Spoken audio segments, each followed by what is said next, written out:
Obligado raw ang Malacanang na arestuhin ang mga sangkot sa Duterte drug war basta't may ilabas ng arrest warrant ang ICC.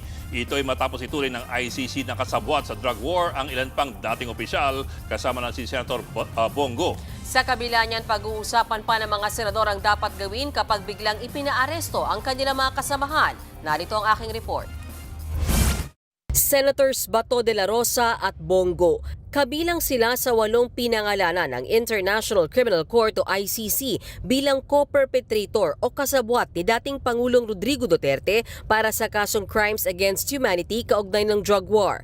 Pero ang tanong, sakaling maglabas ng arrest warrant kina de la Rosa at Go, protektado ba sila ng Senado? Ayon kay Senate President Pro Tempore Ping Lacson, imumungkahi niya kay Senate President Tito Soto na pagmitingan na ito para makabuo ng konsensus ang Senado. Kasi concern namin lahat yan kasi mga colleagues namin yung involved. So kailangan pag-usapan na namin. Kesa doon sa intay pa ba namin magkaroon ng warrant, magkaroon ng issue, magkaroon ng gulo na wala kaming nakareding action taken. Kabilang daw sa dapat mapag-usapan ay ang immunity sa aresto ng mga senador habang may sesyon ang Kongreso, sang-ayon sa nakasaad sa saligang batas. Pero may limitasyon daw kasi ang immunity na yan na maa-apply lang para sa mga kaso na ang parusa ay 6 na taon pababa ang pagkakakulong. Eh sa ngayon, hindi pa naman natin alam kung ano yung lalamanin ng warrant of arrest kung sakali ma-issue, kung ano ba magiging parusa doon. So again, mananaig pa rin yung ating konstitusyon. Gagalang natin ang ating konstitusyon. Higit sa lahat, kaysa doon sa warrant of arrest na inisyu ng International Criminal Court.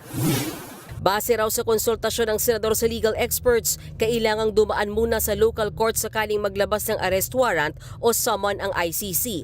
Yan daw ang magpoproseso at magdedesisyon kung dapat bang maglabas ng warrant o hindi. Pagilinaw naman ni Lacson, hindi niya pinoprotektahan sina de la Rosa at Go. Sinisiguro lang daw niya na masusunod ang legal na proseso. Ang aking pinoprotektahan yung legal process na umiiral sa Pilipinas, lalo na yung konstitusyon. Ayon naman kay Senator Robin Padilla, magpupulong ang mga miyembro ng Senate Minority Bloc lalo't parehas na miyembro nito sina Go at de la Rosa. Lahat daw sila sa Minority Bloc ay nag-aalala sa dalawang kasamahan.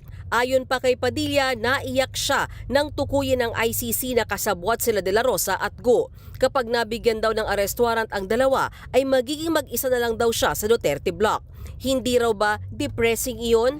Kumpiyansa naman ang senador na mapoprotektahan ang liderato ni Senate President Soto, sina Go at de la Rosa mula sa pag-aresto ng ICC tulad ng ginawa noon kay dating Senator Antonio Trillanes IV. Pero pagilinaw ni Lacson, ang protektahan natin yung ating umiiral na batas, yung ating umiiral na konstitusyon. Hindi tayo dapat magprotekta kung kanino man. giit naman ng Malacanang kapag may warrant of arrest na, dapat yang ipatupad. Ayon pa kay Palace Press Officer Undersecretary Claire Castro, hindi dapat magtago kung wala namang kasalanan. Kung kayo magtatago, ano bang ibig sabihin yan? Kayo ba'y may kasalanan? Tinatago nyo para hindi po kayo madinig at ma-escape kayo or ma-evade the liability of what you had done? So, hindi po kinakailangan magtago kung alam po nila na sila'y walang kasalanan, humarap sila at maging matapang. Hindi naman daw kailangan bantayan ang mga pinangalanang umano'y kasabwat lalo't wala pa namang valid warrant laban sa kanila. Pagilinaw naman ni ICC Assistant to Counsel Attorney Cristina Conti sa programa ng Ted Filon at DJ Chacha, wala pang usapan tungkol sa arrest warrant laban sa mga umano'y kasabwat ni Duterte. Ang issue lang dito nga ay, di ba dapat co-accused ang tawag sa kanila? Hindi pa po co-accused ang tawag dyan or co-conspirator. Mas ang siste ay sila ay may kanya-kanyang role. Kung sakasakaling matutukay ng ICC na sila ay one of the most responsible. Hiwalay na kaso rin daw ang isasampa sakaling mapatunayan na hindi lang basta kasabwat ang mga pinangalanan.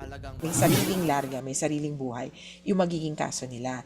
Kaya po, huwag kabahan yung iba na, naku, attorney, kailangan ihabol dun sa kaso ni Duterte. Hindi po.